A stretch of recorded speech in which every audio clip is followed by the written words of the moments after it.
अगर बाप अपने बेटे से कहे कि अगर तुम ये काम करोगे तो मैं तुम्हें 10 रुपये दूंगा, और अगर नहीं करोगे तो मैं तुम्हें सज़ा दूंगा, तो अगर बेटा वो काम करेगा तो बाप 10 रुपये तो ज़रूर देगा, लेकिन अगर वो काम नहीं करेगा तो बाप उसे सज़ा नहीं देगा।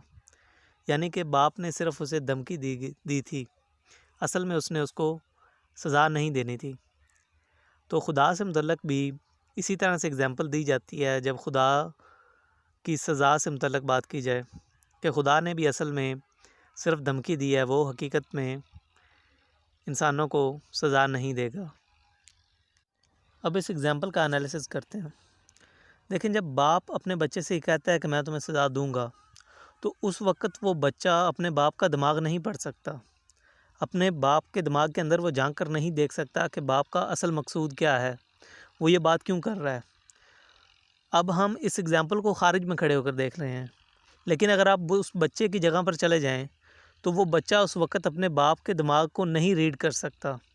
तो उस वक़्त उस बच्चे के लिए यही बेहतर है कि वो यही समझे कि उसका बाप उसको सज़ा देगा अगर वो काम नहीं करेगा, क्योंकि वो ख़ारिज में नहीं जा सकता। वो बाप का दिमाग नहीं पढ़ सकता कि बाप के दिमाग में क्या चल रहा है, असल में उसने ये बात क्यों की है, उसके पीछे क्या हिकमत है, वो उस चीज़ को नहीं जान सकता। तो उस वक़्त उसके लिए यही बेहतर है कि वो यही माने कि अगर मैंने ये काम किया तो मेरा बाप मुझे सज़ा देगा। इंसान की अक़ल को अगर खुदा से कंपेयर किया जाए तो इंसान की अक़ल ना होने के बराबर है।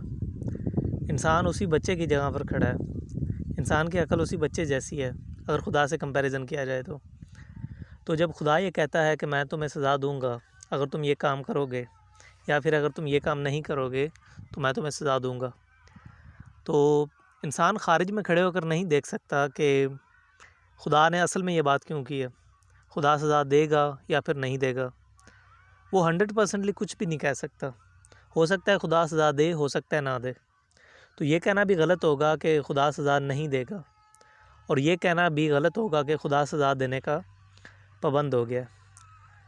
तो हमें खुदा से मुतल्लक वही अक़ीदा रखना चाहिए जो हमें कुरान में बताया गया है, और कुरान में हमें खुदा से की रहमत की उम्मीद भी दिलाई गई है और उससे खौफ भी दिलाया गया, उसकी सज़ा का खौफ भी दिलाया गया।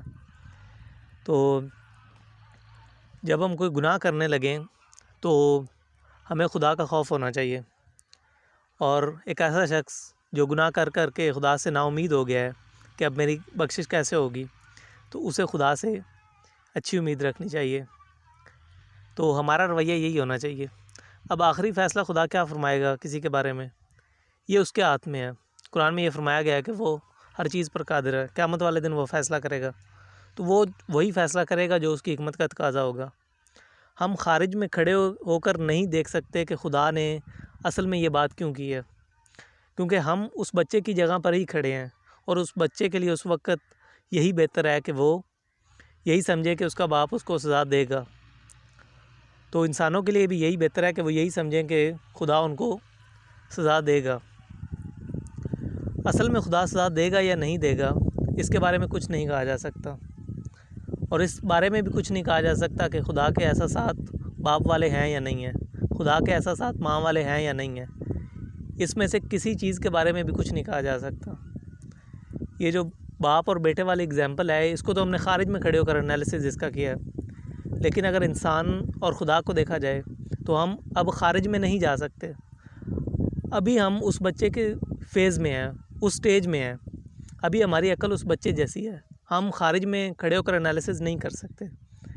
तो दुरुस्त रवैया यही है कि खुदा की रहमत की उम्मीद भी होनी चाहिए, और उससे उसका डर भी होना चाहिए, उसकी सज़ा का खौफ भी होना चाहिए। यही दुरुस्त रवैया है।